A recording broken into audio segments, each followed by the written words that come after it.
ہن لباس لکم وانتم لباس لہن، جیسے تم حاکم ہو، تمہارے اس پر حقوق ہے، ایسے ہی وہ محکوم ہے تو اس کے بھی تم پر حقوق ہے۔ اگر تم پریشان ہو، بیمار ہو، جسم میں درد ہے، وہ دابتی ہے نہیں دابتی ہے؟ تمہارا سر سہلاتی ہے نہیں سہلاتی ہے؟ تمہارے پیر دابتی ہے نہیں دابتی ہے؟ ہن لباس لکم وانتم لباس لہن، اللہ کا حکم ہے، وہ تمہارا لباس ہے تم ان کا لباس ہو، جیسے حقوق تمہارے ویسے حقوق ان کے ہیں۔ اگر ان کی طبیعت خراب ہو تو گھر کی باؤنڈری میں کمرے کے اندر تم ان کی بھی خدمت کر دیا کرو، کوئی شرم کی بات نہیں۔ لیکن چونکہ ہمارے پاس بھی علم نہیں ہے، ہم جانتے ہی نہیں کہ بھئی جیسے وہ یہ سمجھتا ہے بس میرا ہی حق ہے، میرا ہی سر دبائے، میرا ہی پیر دبائے، میرا ہی جسم دبائے اور مجھے ہی پانی لا کر دے، مجھے ہی ایسا کرے، میرا تو کوئی حق ہی نہیں ہے کیونکہ میں حاکم ہوں۔ نہیں، قرآن تو سمجھو، قرآن پڑھو، جب پڑھو گے نہیں تو سمجھو گے کیا؟ اللہ کہہ رہا ہن لباس لکم وانتم لباس لہن، وہ تمہارا لباس ہیں، تم ان کا لباس ہو۔ کیا مطلب ہے اس کا بھائی؟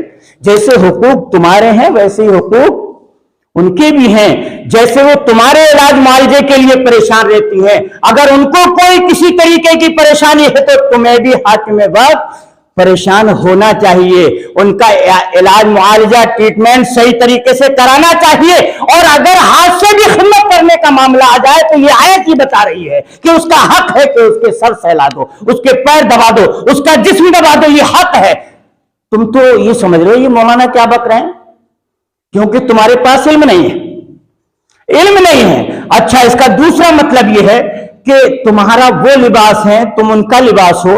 یہ لباس ہم جو پہنتے ہیں ہمارے جسم کی حفاظت کے لیے، ہمارے جسم کے اندر داغ دھبے ہیں ان کو بھی چھپاتا ہے، ہمارے سطر کو بھی چھپاتا ہے۔ بھائی تو ایک چیز اس میں اللہ نے یہ بھی بیان کی کہ نہ تم اپنی بیوی کے معاملات کو جو بھی تم اس کے ساتھ تنہائی میں کرتے ہو اپنے دوستوں سے کہو، پردے کی بات، اور نہ وہ تمہاری شریک حیات اپنی سہیلیوں سے اپنے شوہر کی بات کہے۔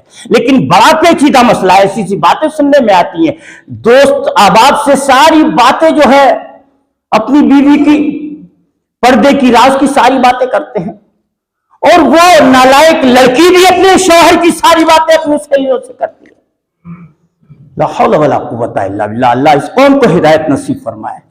اور پھر رہ کیا گیا ہے بے حیائی میں، ایک صبح سے لے کر شام تک حجلے عروسی میں جانے کے وقت تک باقاعدہ ویڈیو فلم چل رہی، اور لڑکی کس کس حالت میں ہے سب وہ ایک غیر آدمی فوٹوگرافر وہ سب اس کی ویڈیو بنا رہا ہے۔